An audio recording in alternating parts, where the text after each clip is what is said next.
Hiriirri barattoota Oromoo itti fufee ooleera. Uummata Oromoo fi Oromiyaa dhumaatirraa baraaruuf KFO'n waamicha waliigalaa dhiheesse. Abbootii gadaa Karrayyuu erga ajjeefamanii waggaa guutuus hawaasni Karrayyuu haqas nagaas hin argan. Hayyee daawwattoota keenyaa oduu kanaaf kanneen biroo qabanneerra nu hordofa. Guyyaa har'aa godina Arsii Lixaa magaalaa Shashamannee, Dodolaa, Nageellee Arsii, Walaayitaa Soddoo Yuunivarsiitii, Booranaa Yuunivarsiitii fi magaalota Oromiyaa baay'eetti hiriirri itti fufee ooleera. Dhaadannoowwan isaanii keessaa muraasni ajjechaan nurraa haa dhaabbatu, hidhaan nurraa haa dhaabbatu, faannoon Oromiyaa haa ba'u, waraanni Oromiyaa keessa nagaan furmaata haa argatu jechuun gaafatan. Uummanni Oromoo tokkummaa isaa cimsee aggaammii akka sabaatti itti dhufe qolachuu akka qabu hiriirtonni dhaamanii jiru. Haaluma wal fakkaatuun hawaasni Oromoo Siyaatil Waashingiteen dhumaatii uummata Oromoo mudataa jiru balaaleffachuun jimaata boruu hiriira guddaa qopheessaa jiru. Kaayyoon hiriira kanaa dhumaatii uummata keenyaa haalduree tokko malee akka dhaabbatu gaafachuun sirna aangoorra jiru mootummaa Oromootii ofiin jecha uummata Oromoo duguugaa jiru. Uummanni Oromoo gochoota suukanneessoo seenaa keessatti argee hin beekne mudataa jira jedhan. Hiriirri kun callisa hawaasni addunyaa dhimma Oromoo irratti mul'isaa jiru cabsuus kan kaayyeeffate ta'uu obbo Gammachuun ibsaniiru.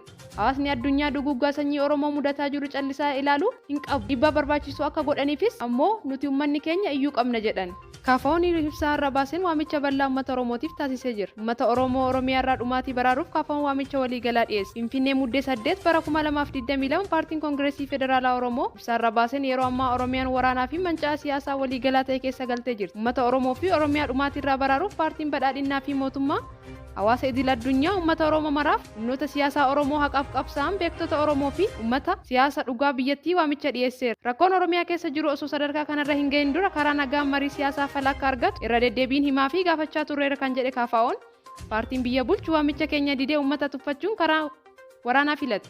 Uummata du'aa fi dararaa hamaaf saaxila jedhe. Yeroo ammaa Oromiyaan waraanaa fi manca'insa siyaasaa waliigalaa ta'e keessa galteerti. Guyyaa guyyaan dhibboota baay'een kanneen lakkaa'aman namoota nagaa yoo ajjeefaman kumaataman kanneen lakkaa'aman immoo sababa walitti bu'iinsaa fi hongeen qe'ee fi qabeenya isaarraa buqqa'uun deeggarsa gahaa malee beelaa fi qorraaf saaxilamaa jiru jedhe.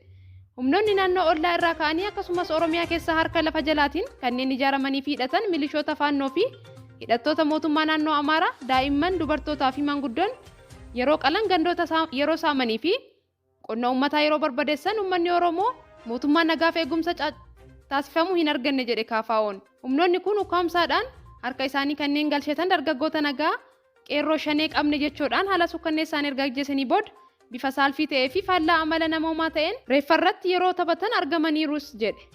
Kana malees ummaticha deeggarsa shanee fi soortota shaneeti kanaafuu qurxummii qabuuf galaanicha gogsuun barbaachisa jechuun lafarraan raayyaa ittisa biyyaatiin humna addaa Oromiyaa fi poolisii federaalaan akkasumas waaqarraan humnoota alaa qindeessuun xiyyaara nammalee diroonii jettii fi helikooптera waraanaatiin bakkeewwan gabaatti bakka manneen jireenyaa uummata nagaa irratti manneen barnootaa bakkeewwan sagadaa amantiiwwan adda addaa osoo addaan hin baasin bakka tokkotti boombii fi rookeetiiwwan roobsuun namoota nagaa fixaa jira jedha ibsi KFO'n har'a baase. Hawaasni Karrayyuu rakkoo hamaa keessa jiraachuu kan eere miseensi hawaasa Karrayyuu haalli uummanni Karrayyuu keessa jiru ulfaataadha. Erga abbootiin gadaa ajjeefamanii booda dhumaatii hedduutu uummata Karrayyuu irra gahaa jira jedhan. Dhumaatii hedduu gahaa waan jiruuf uummanni nama du'ee fi jiru warii wallaaleera. Kan lubbuun jirus jireenya tasgabbii hin qabne keessa waan jiruuf ammeenya rakkoo hawaasni kun keessa jiru ibsuun ni ulfaata jedhan. Dabaluunis uummanni Karrayyuu karaa lamaan dararamaa jira. Waraana mootummaa uummata keessa bobba'ee ni hiraarsa. Alaan immoo karaa daangaas akkasuma dhumaatii guddaa irra gahaa jira jedhan. Gidduu kanatti hawaasni Karrayyuu dhumaatii fi gaaga'ama keessa jira. Qeentuuta abbootii gadaa hanga ammaatti hidhattoota Amaaraan qabamee akka jiru miseensi hawaasa Karrayyuu abbaa gadaa goobanaa fi gadaa hawaas uummata Amaaraa haa hidhachiifnu ministeera muummee itti aanaa Dammaqaa Mokkonnanii hanga ministeera barnootaa Profeesar Biraanuu Naggaa. Paartiin Izeemaa kan ministeera barnoota Itoophiyaa Profeesar Biraanuu Naggaatiin hoogganamu biyya keessatti nageenya fiduu fi balaa caaluu irraa uummanni akka of ittisuuf mootummaan uummata hidhachiisuu qaba jedhe. Paartichi kan kana jedhe yeroo biyyattii keessatti milishaan faannoon uummata nagaa irratti yakka namummaa gurguddaa raawwataa jiruu fi akkaataa itti hiikkatu gaafatamaa jiruttidha. Profeesar Biraanuu Naggaa dhiheenyuma kana mootummaan WBO waliin mari'achuu kan qabnee fi waraanni Oromiyaa keessatti akka itti fufuu qabu dubbatanii turan. Magaalaan Maqalee waggaa tokko booda tajaajila ibsaa argattee jirti.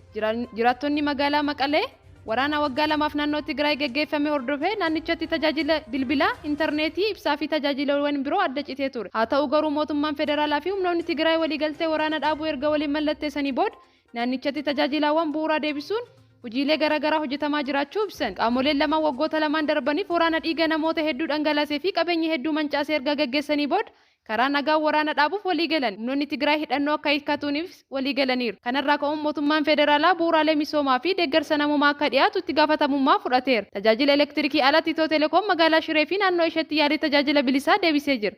Guyyaa kaleessaa kaasee magaalicha keessa bakka hundaa ibsaan eegaleera jechuun jiraattonni dubbatan. Torbee tokko dura Shiree Indasillaasee fi naannoo isheetti tajaajila ibsaa deebisuuf hojjetaa kan jiru Itiyoo Telekoom sararri humna ibsaa Maqalee kan wiirtuu giddu galeessaa wal qunnamuu isaa humni ibsaa Itoophiyaa kaleessa ibsee ture. Dabalataanis hojjettoonni humna ibsaa wantoota suphaa humna ibsaatiif barbaachisan qabachuun yeroo dhiyootti gara Maqalee imaluun hojii suphaa xumuruun tajaajila ibsaa yeroo gabaabaatti guutummaa Tigraayitti akka deebi'u humni ibsaa Itoophiyaa beeksisee jira.